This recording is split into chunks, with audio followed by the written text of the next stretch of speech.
1 Samuel chapter 14. One day Jonathan, son of Saul, said to his young armor-bearer, "Come, let's go over to the Philistine outpost on the other side." But he did not tell his father. Saul was staying on the outskirts of Gibeah under a pomegranate tree in Migron. With him were about 600 men, among whom was Ahijah, who was wearing an ephod.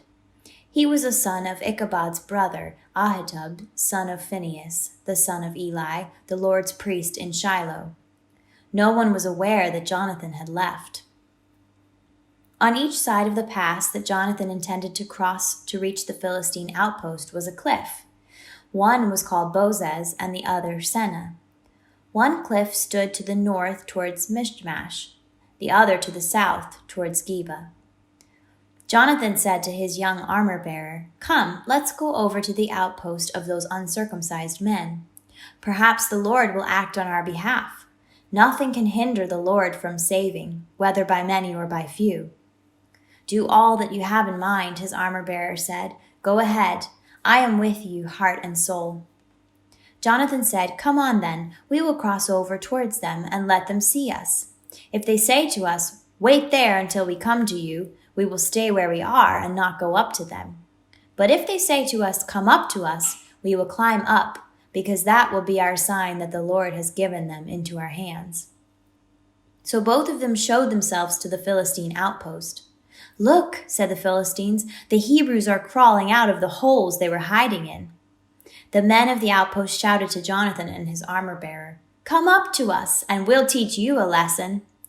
So Jonathan said to his armor-bearer, "Climb up after me. The Lord has given them into the hand of Israel." Jonathan climbed up using his hands and feet, with his armor-bearer right behind him. The Philistines fell before Jonathan, and his armor-bearer followed and killed behind him. In that first attack, Jonathan and his armor-bearer killed some 20 men in an area of about half an acre. Then panic struck the whole army, those in the camp and field, and those in the outposts and raiding parties, and the ground shook. It was a panic sent by God. Saul's lookouts at Gibeah and Benjamin saw the army melting away in all directions. Then Saul said to the men who were with him, "Muster the forces and see who has left us." When they did, it was Jonathan and his armor-bearer who were not there. Saul said to Ahijah, "Bring the ark of God." At that time it was with the Israelites. While Saul was talking to the priest, the tumult in the Philistine camp increased more and more. So Saul said to the priest, "Withdraw your hand." Then Saul and all his men assembled and went to the battle. They found the Philistines in total confusion, striking each other with their swords. Those Hebrews who had previously been with the Philistines and had gone up with them to their camp went over to the Israelites who were with Saul and Jonathan. When all the Israelites who had hidden in the hill country of Ephraim heard that the Philistines were on the run, they joined the battle in hot pursuit. So on that day the Lord saved Israel, and the battle moved on beyond Beth-aven. Now the Israelites were in distress that day because Saul had bound the people under an oath, saying, "Cursed be anyone who eats food before evening comes, before I have avenged myself on my enemies." So none of the troops tasted food. The entire army entered the woods, and there was honey on the ground. When they went into the woods, they saw the honey oozing out, yet no one put his hand to his mouth because they feared the oath. But Jonathan had not heard that his father had bound the people with the oath, so he reached out the end of the staff that was in his hand and dipped it into the honeycomb. He raised his hand to his mouth, and his eyes brightened. Then one of the soldiers told him, "Your father bound the army under a strict oath, saying, 'Cursed be anyone who eats food today.' That is why the men are faint." Jonathan said, "My father has made trouble for the country. See how my eyes brightened when I tasted a little of this honey. How much better it would have been if the men had eaten today some of the plunder they took from their enemies. Would not the slaughter of the Philistines have been even greater?" That day, after the Israelites had struck down the Philistines from Michmash to Aijalon, they were exhausted.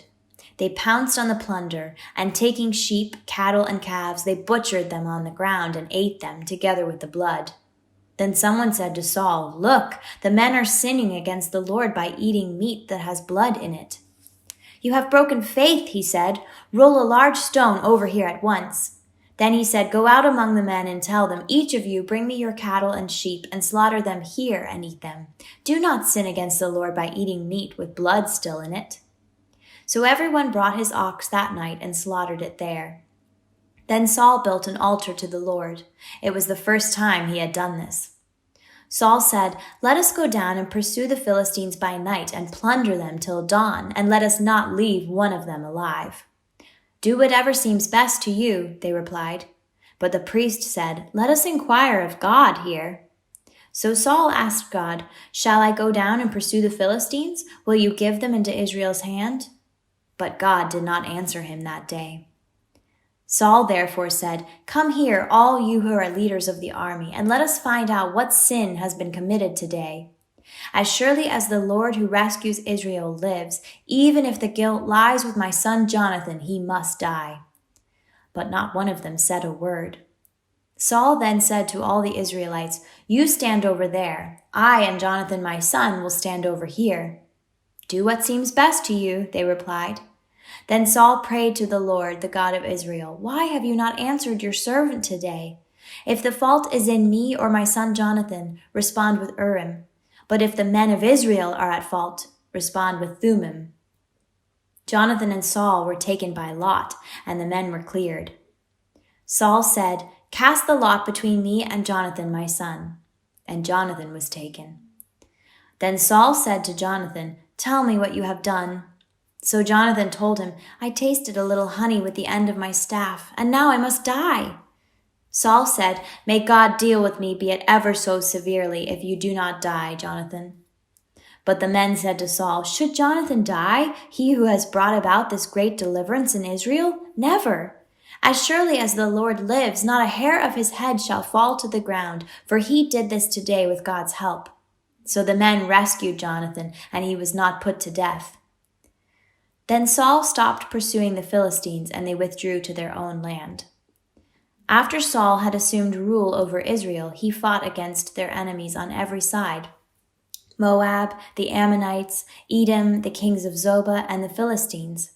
Wherever he turned, he inflicted punishment on them. He fought valiantly and defeated the Amalekites, delivering Israel from the hands of those who had plundered them.